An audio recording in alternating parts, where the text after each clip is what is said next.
Tardes, compañeros, maestra para el Colegio Universitario del Valle de México.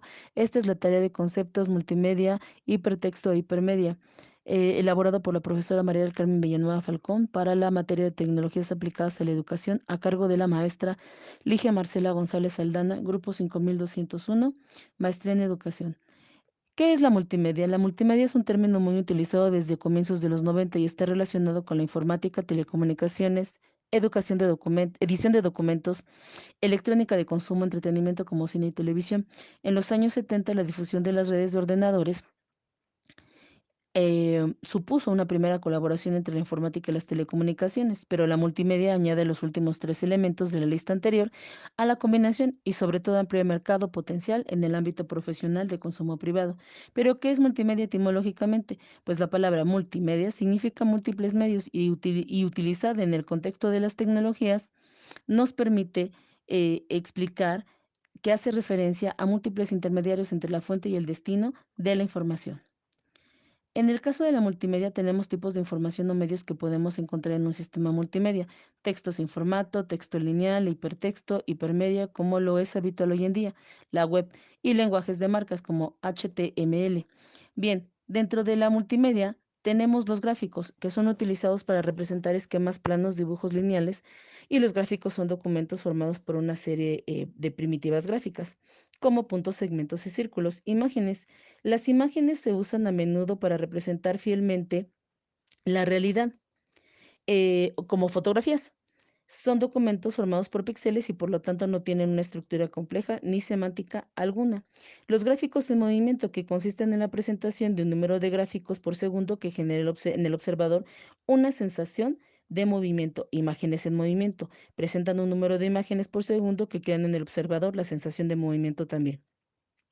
El sonido. El sonido tiene tres grandes grupos: habla, música y otros sonidos. El habla es la forma de comunicación sincrónica más utilizada por nosotros, por los seres humanos.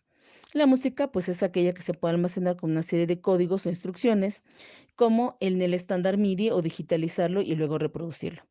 ¿Qué tipos de medios conocemos en la multimedia? Medios continuos como la animación, el video y el sonido. Medios discretos como texto gráfico e imágenes.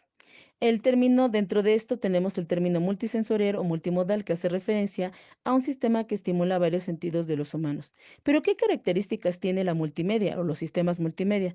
Bueno, son controlados por una computadora o un ordenador, y la presentación de la información multimedia debe de estar controlada por la computadora, integrados los sistemas informáticos con soporte de las aplicaciones multimedia. Hay un almacenamiento digital porque los estímulos que se perciben son magnitudes físicas que varían en función y o espacio. También son interactivos, tienen una interactividad, aunque es posible una presentación de información multimedia a un observador pasivo. ¿Cuáles son los ámbitos de aplicación? El empresarial, donde la tecnología multimedia tiene una implantación ya consolidada y es frecuentemente en las presentaciones de proyectos, resultados, productos y previsiones donde la vemos. En la industria son precisamente las aplicaciones más utilizadas para las herramientas de simulación para operarios o pilotos. Y por ejemplo, en la educación, que es probablemente un ámbito en el que el uso del modelo multimedia puede aportar una mayor innovación y beneficio. La generalización de este modelo puede suponer una modificación radical del proceso educativo a todos los niveles. En el ámbito doméstico, mediante la electrónica de consumo, en los lugares públicos como bibliotecas, museos, campus universitarios, centros comerciales.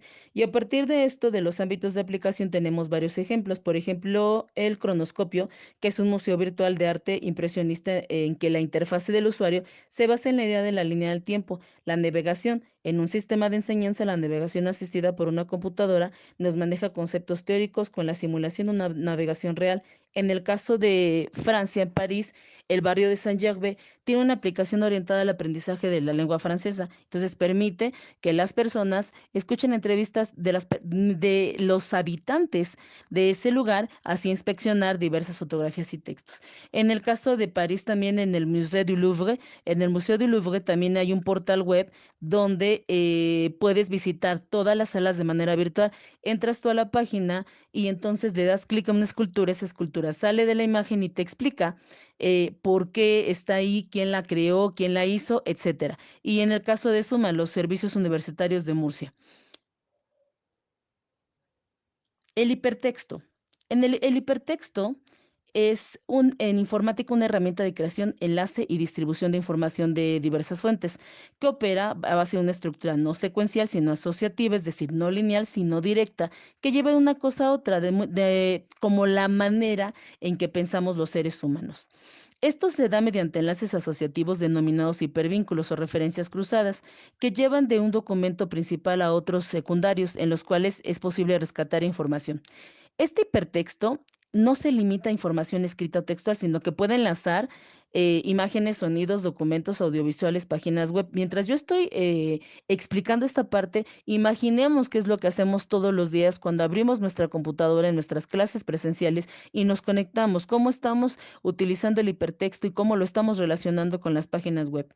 Los documentos de hipertexto pueden abrirse y leerse con un navegador, también visualizador o cliente. Pero ¿cuáles son las características del hipertexto?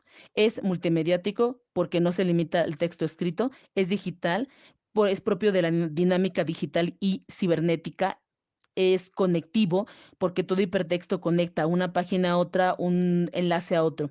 Es interactivo porque requiere de la acción del usuario, por lo general en sistemas operativos como Windows, y reusable porque se puede utilizar infinitas veces. Extensible porque permite prolongar la experiencia de la lectura con otros documentos enlazándolos. Es transitorio, dado que los hipertextos son básicamente enlaces. Su vigencia dependerá del destino o para lo que se le utilice, pero brinda también material de referencia a los lectores, como documentos secundarios, información añadida, aclara conceptos. Esta información puede ser tanto general como específica.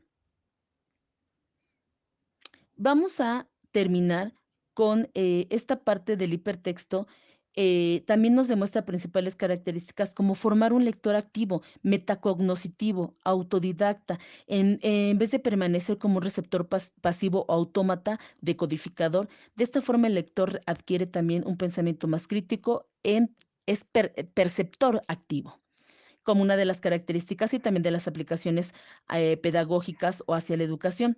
Además, también el hipertexto, su evidente atractivo visual y sonoro para el perceptor, el hipertexto presenta muchas otras ventajas que provienen de fondo y no solo de su forma. Pero por el lado de la hipermedia, nosotros tenemos el concepto de hipermedia. ¿Qué es hipermedia? Hipermedia es un término que solemos utilizar para hacer referencia a la convergencia entre hipertexto y multimedia, es decir, para dominar una estructura de información electrónica cuyos nodos contienen información en diversos formatos, como ya lo hemos visto, texto, audio, video, gráficos, y también en el caso de la multimedia, es importante observar las siguientes características, que tiene una comunicación más cercana a nuestra experiencia natural y por lo tanto es más efectiva, tiene una comprensión más global, tiene mejores interfaces de usuario y la hipermedia ofrece un medio adecuado para representar aquella información poco o nada estructurada que puede ajustarse a los rígidos esquemas de las bases de datos tradicionales. Además, permite estructurarla jerárquicamente o no, de tal modo que también resulta útil en sistemas de documentación de textos tradicionales que poseen una marcada organización. Por el lado de la conclusión, ¿qué podemos concluir? Que estos tres conceptos nos han ayudado a través en nuestra labor docente, que si bien antes no hacíamos referencia como tal a ellos, ahora los estamos utilizando todos los días y en todo momento en nuestras clases a distancia y hemos hecho uso de ellos constantemente. Hemos relacionado el hipertexto con la multimedia y actualmente estamos en la hipermedia. Si es bien es cierto, se relaciona con temas anteriores que hemos visto en clase como la comunicación sincrónica, asincrónica y también se relaciona mucho con eh, nuestras actuales clases a distancia, en el sentido de lo hemos utilizado, las tecnologías avanzan, hemos visto a través de la exposición cómo de los 70 a los 90 avanzó y ahora en el 2021 también tenemos modificaciones, más plataformas, más hipermedia, más enlaces, se han modificado, se han actualizado todas las bases. Nosotros como docentes también estamos en constante eh, construcción y en constante actualización sobre la hipermedia. Gracias.